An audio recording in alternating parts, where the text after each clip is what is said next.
देवदूत त्यांना म्हणाला, देवदूत त्यांना म्हणाला, भिवू नका, भिवू नका, कारण पहा जो मोठा आनंद सर्व लोकांना होणार आहे. थोडं थांबा दादा. जो मोठा आनंद फक्त सिसने लोकांना, फक्त दुसरा वसई लोकांना असं नाहीये, मोठा आनंद सर्वांना होणार आहे. वाचा. त्याची सुवार्थ मी तुम्हाला सांगतो. त्याचे सुवार्थ, त्या शुभ संदेश, त्या चांगल्या बातमी तुम्हाला मी सांगतो. संपलंय बघ, पुढेच आहे. पुन्हा एकदा वाचा जोराने.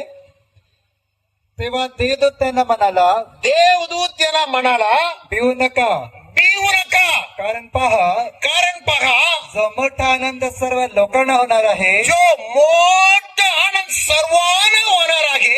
त्याची सुवार्थ मी तुम्हाला सांगतो. त्याच्या सुवार्थ, ते शुभ संदेश, तुम्हाला चांगल्या बातमी तुम्हाला मी कळवतो. माझ्या प्रिय भाऊ बहिणीनो, जे काही होऊन गेलेला, ही जगामध्ये घडलेला घटनेचे पुन्हा आपण थोडं पडताळून बघणार आहे, पुन्हा आपण आठवण करून बघणार आहे, पुन्हा आपल्या मनामध्ये आपण आणणार आहे. त्यावेळी खरे सर्व लहान मोठा आनंद, जगामध्ये जे काही आहे आनंद, ते थोडक्या दिवसासाठी, थोडक्या वेळासाठी. मी इकडे येण्यासाठी फार विचार करून, तुमच्यामध्ये सूट पहिराव म्हणून फार एकदम गरम इस्त्री करून आणले, परत इकडे येऊन बघितलं खराब वाटत होते. संपले माझ्या सूटचे आनंद. असं जे काही एकमध्ये सर्व मर्यादित आहे, जे काही आपल्या हातामध्ये आहे, मोबाईल घेऊन बघता बघता चांगलं वाटतं, परंतु डोळे खराब होऊन जाते. ही सर्व जगामध्ये जे काही सर्व काही मर्यादित आहे, थोडक्या वेळा निघून येणार. परंतु जे काही आज आपण मनन चिंतन करणार आहे, ते मोठा आनंद किती दिवसासाठी?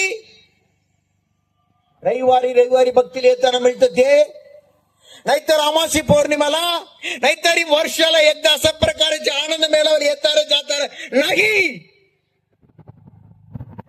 खरखुरे जे काही परमेश्वराची महिमा, परमेश्वराची थोरवीपणा, ते परमेश्वराची प्रेम आपल्यावर उतरून आलेलं होते. जो कोणी अनुभव घेत असतात, जो कोणी आपल्या जीवनामध्ये माझ्या म्हणून आपल्या अंतःकरणामध्ये घेत असतात, त्या लोकांना सर्व मोठा आनंद. कशासाठी एवढी या लोकांना काय लाज वाटत नाही का? सर्वांच्या समोर असं लाजत बसणे नाही, ही लाज वाटण्याकारी नाहीये. परमेश्वर मला सुटकार दिले, परमेश्वर माझा आनंद दिले, परमेश्वर माझे सर्व गुलामगिरी पासून मला सोडवले. यासाठी अशा प्रकारचे नाच तमाशा, हे कसे मधोमध अशा प्रकारे काय जगामध्ये काय घडलं होते? कशासाठी देवदूत यायला पाहिजे होते? देवदूत येऊन सर्वता बघा सर्वांना मोठा आनंद असं कशासाठी सांगायला पाहिजे होते? लक्ष देऊन ऐका. जे परमेश्वराची संगती राहण्यासाठी परमेश्वराच्या बाजूला सर्व वेळ अशा प्रकारची आनंद मिळवून, आनंद गुणगान गावून परमेश्वराची आनंद गायला पाहिजे होते, परमेश्वराला आनंद करायला पाहिजे होते. त्याच्याद्वारे आपल्या सर्वांच्या मध्ये जे काही आनंद होते, त्या सुरुवातीमध्ये परमेश्वराने निर्माण केलेला, परमेश्वराने सुरुवातीमध्ये हे जगामध्ये जे काही दिसते सर्व काही एका शब्दाने परमेश्वराने सर्व निर्मिती करून ठेवलेलं आहे. आता आपल्या हातामध्ये मोबाईल आहे, आता ये म्हणून काहीतरी सांगतात, हे खंडरावी आपल्याला काही कळत पण नाहीये. त्याच्यामध्ये सर्व कम्प्युटर बसवतात, परंतु ते सर्व काही मर्यादित आहे. परंतु परमेश्वराची निर्मिती अगणित आहे. तिला पुत्र होईल आणि त्याचे नाव तू येशू असे ठेव. त्याचं नाव तू येशू असं ठेव. कारण तोच आपल्या प्रजेला त्यांच्या पापापासून तारील. तोच आपल्या प्रजेला. आपण इकडे पण काय पाहिलं, 2 लूक 2:10 सर्व लोकांना तुम्ही आणि मी प्रियानो परमेश्वराची प्रतिमा आहे, परमेश्वराची प्रजा आहे. सर्वावर एकसारखे प्रीती करणारा येशू या जगात कशासाठी आला म्हणजे आपल्याला पापापासून तारण, पापापासून मुक्ती, गुलामगिरीपासून, सर्व प्रकारे धोकाबाजीपासून, सर्व प्रकारची भांडणतांड्यापासून, सर्व प्रकारची गाण्यापासून आपल्याला सुटकारण देण्यासाठी, मुक्ती देण्यासाठी तारणार जन्मलेला आहे. त्यांचे नाव आहे येशू. येशूवर विश्वास ठेवणाऱ्यांना जे काही